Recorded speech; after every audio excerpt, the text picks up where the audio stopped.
국민의힘에서는 반명연대를 통한 그랜드 텐트를 치자. 이런 얘기가 또 한켠에서 나오고 있는데 어떻게든 승리할 길을 한번 찾아보자. 이게 한대행과의 연대이든 더 나아가서 비명계, 진보 진영과의 연대이든 좀 더 확장해보자. 이런 주장들까지 내놓고 있습니다. 들어보겠습니다.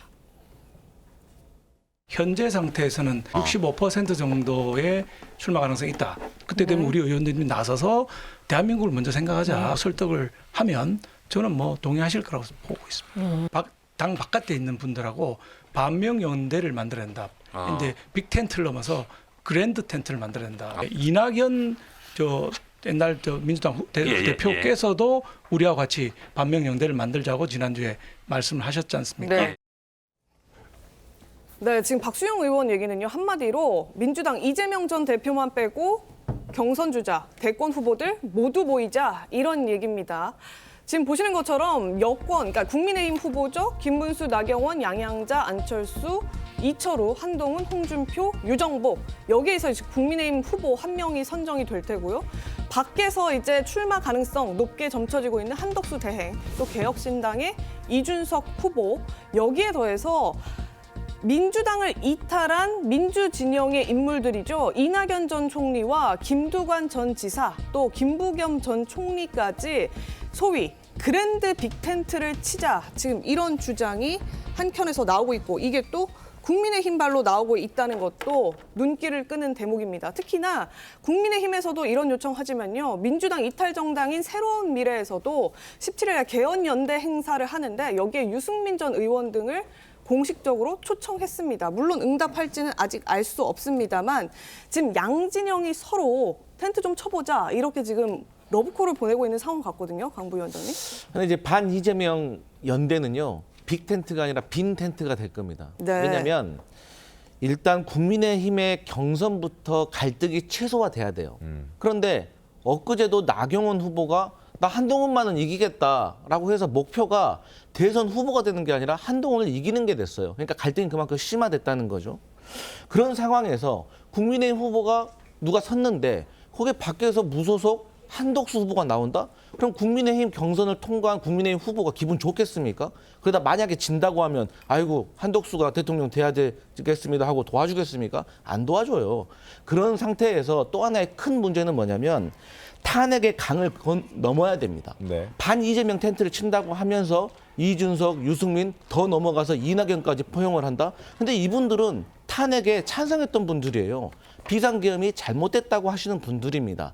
그렇다고 하면 국민의힘에서도 이 탄핵에 대해서 어떠한 스탠스인지 명확히 규정이 돼야 됩니다. 그 규정은 탄핵은 됐어야 됐었고 비상계엄은 잘못됐다. 최소한 이 정도의 공감되는 형성이 되어야지 반 이재명 어떤 연대가 설정이 되는 것인데 이것은 탄핵에 대해서는 그냥 없던 일로 해버리고 무조건 이재명은 안 된다? 그렇게 되면은 지지자들은 물론 결집을 하고 좋아하겠지만 이 중도층에 있는 분들이 그럼 탄핵은 그건 어떻게 되는 거야? 이러한 문제점이 남기 때문에 그리고 이준석, 유승민, 이낙연 이 분들도 본인의 앞으로의 정치 미래가 있기 때문에 반 이재명 텐트는 빅 텐트가 아니라 빈 텐트가 될 거다 이런 분석입니다. 빈 텐트가 될 것이다. 뭐 이런 목소리를 지금 주셨는데 강성필 부대변인께서는 그런 의견 주셨는데 자, 빈 텐트가 될지 빅 텐트가 될지 좀 지켜봐야 될 부분이 있을 것 같고 박민영 대변인의 생각은 좀 다를 것 같습니다. 어떻습니까? 네, 사실 이제 저는 찬탄과 반탄 프레임은 그 자체로 중요하지 않다라고 생각을 합니다. 다만 네.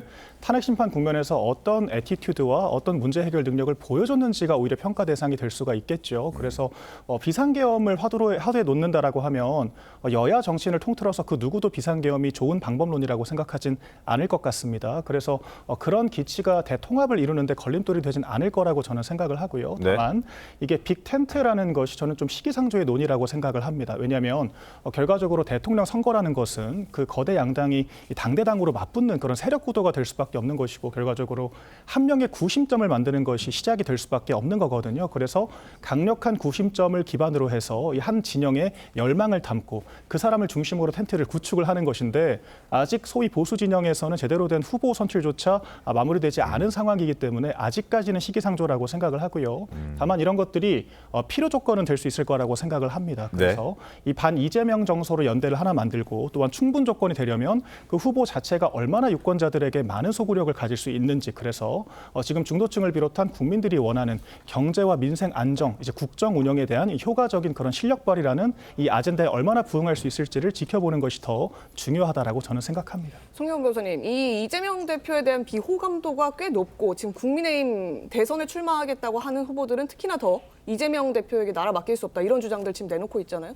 특히나 이제 국민의힘 후보로 만약에 강성필 부위원장님이 우려하신 탄핵에 관련한 생각, 만약에 근데 탄핵에 찬성했던 후보가 국민의힘 후보로 당선이 된다면 이런 반이재명 연대 더 속도가 붙을 수도 있는 상황 아니겠습니까? 어떻습니까? 일단 원론적으로 말씀드리면은요, 이른바 반 이재명 연대라고 표현을 하셨는데 집권을 하기 위해서 외연을 넓히는 차원의 대연합은 당연히 필요합니다. 그리고 그 대연합에 있어서는 그분들께서 과거에 어디에 계셨는지 문제 삼을 필요는 저는 전혀 없다고 생각을 해요. 다만 그 대연합의 방법론에 있어서 이미 장외에 나가 계신 분들 혹은 다른 길을 걷고 있는 분들까지 한꺼번에 뭉치자, 여기까지는 논리적으로 납득이 됩니다. 그러나 없는 후보를 세운 다음에 다시 그분과 대연합을 하겠다라는 주장이라든가, 또는 당 안에 계시다가 갑자기 뛰쳐나가서 나는 무소속으로 할래 했다가 대연합해서 들어오겠다라고 하는 것은 대단히 인위적이고 자연스럽지가 않죠. 이건 항상 우리가 국민의 시선에서 봤을 때 납득이 가능하고 자연스럽겠는가, 이걸 봐야 됩니다. 표를 찍고 선택을 하시는 것은 결국 국민들이에요. 그래서 정치 시장의 공급자의 관점에서 볼 것이 아니라 정말 국민들께서 자연스럽게 생각하시겠는가, 이걸 기준으로 판단해 보면은 이 대연합이라고 하는 것이 어느 수준까지 가능하겠는가, 그리고 어디서부터는 무리수이겠는가 쉽게 다들 판단이 가능하실 거라고 생각합니다. 알겠습니다.